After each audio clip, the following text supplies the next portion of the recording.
L'instant est solennel. Représentants des candidats, présidents des grandes institutions, membres du gouvernement, diplomates accrédités sont notamment présents. En face d'eux, les membres du Conseil constitutionnel, statuant sur les requêtes à lui adressées par les candidats Pahimi Padake Albert, Assiongar Masra Succès et Nasra Dimasgar, pour respectivement l'annulation de la présidentielle, les recomptages des voix dans certaines localités, le Conseil s'est déclaré incompétent face à certains actes incriminés et a appelé le candidat Pahimi à se pourvoir, pour d'autres à rejeter la deuxième requête et a appelé le candidat Masra Succès à se pourvoir et juger foreclose la requête de Nasra Dimasgar. Après évacuation du contentieux électoral, le Conseil constitutionnel déclare Mahamat Idriss Déby Itno président de la République avec 61%.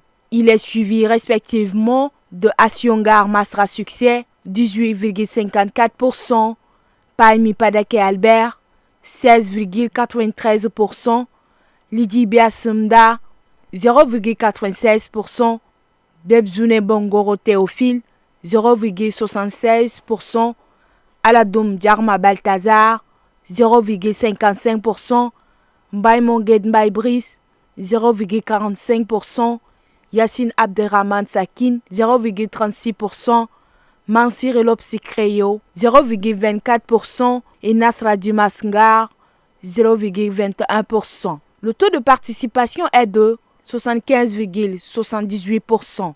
Des chiffres qui se rapprochent de ceux publiés le 9 mai par l'Agence nationale de gestion des élections. C'est par ce geste que débute la campagne nationale de vaccination contre la polio couplée à la vitamine A, à l'albédazole et à l'identification des enfants jamais vaccinés.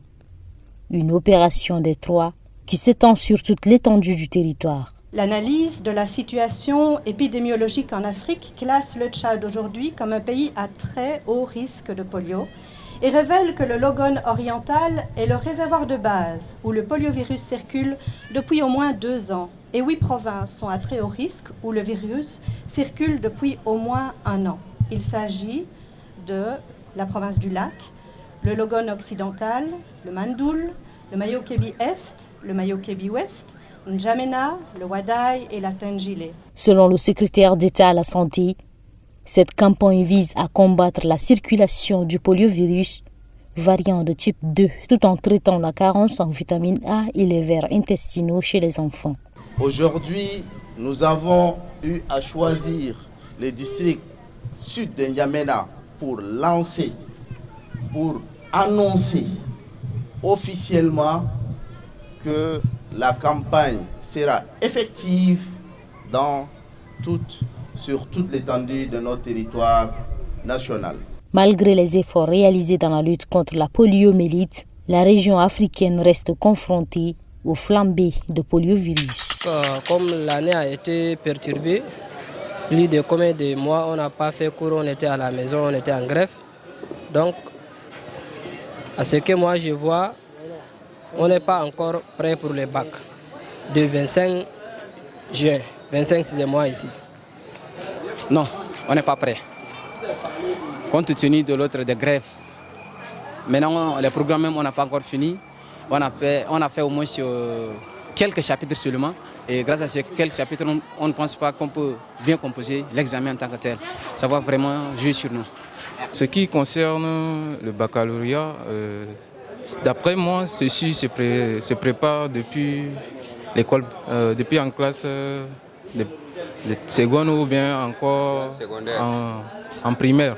Donc pour moi, le baccalauréat ne se prépare pas en classe de terminale. Donc j'ai fait des recherches personnellement, que ce soit à la maison ou par des cours de soutien des professeurs.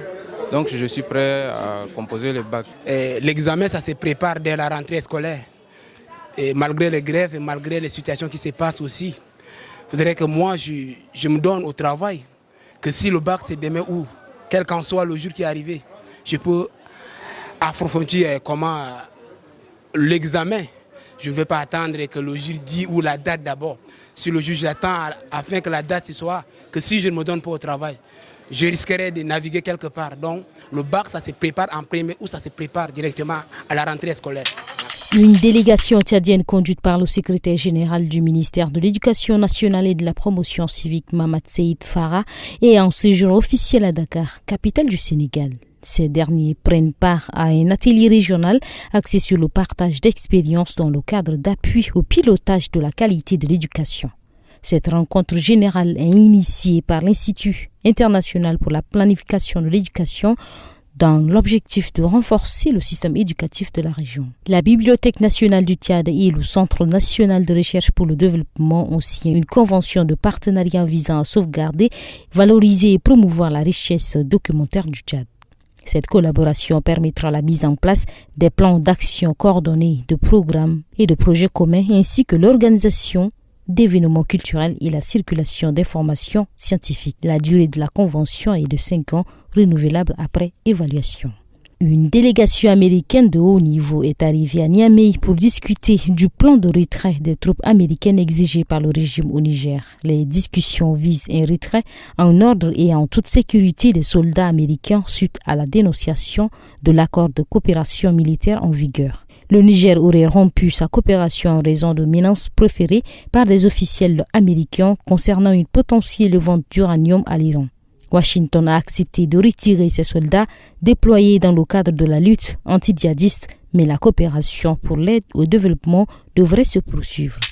En effet, l'unité, la stabilité et la cohabitation pacifique sont des piliers essentiels pour le développement et la prospérité d'une nation. L'histoire nous a montré à maintes reprises que la division et les conflits peuvent entraîner des conséquences dans certains pays. Ces exemples soulignent l'importance de préserver l'unité nationale et de résister aux forces qui cherchent à diviser.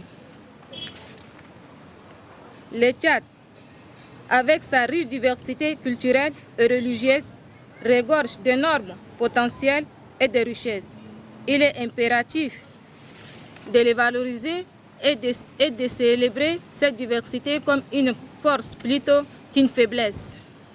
Ils sont 30 jeunes à prendre part à cette formation qui marque un pas de plus sur le chemin qui mène vers le monde de l'emploi. Et pour l'Office national pour la promotion de l'emploi, cette initiative s'inscrit dans sa mission régalienne qui est celle de valoriser l'insertion professionnelle des jeunes. En formant ces 30 jeunes au métier de la plomberie, des froids et de la climatisation, nous leur offrons des opportunités d'emploi dans des secteurs porteurs et en demande de main-d'œuvre qualifiée.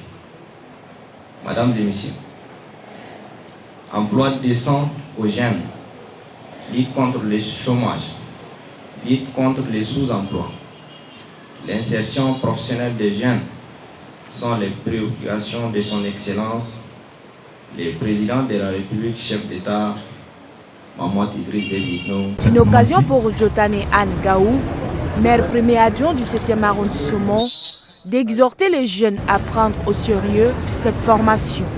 Je vous exhorte les jeunes de bien assimiler ce qu'on va vous apprendre. Parce que ça, c'est votre avenir. Ainsi, ces hommes et femmes seront formés en plomberie, froid et climatisation dans le but d'être autonomes, ce qui contribuera à la lutte contre le chômage.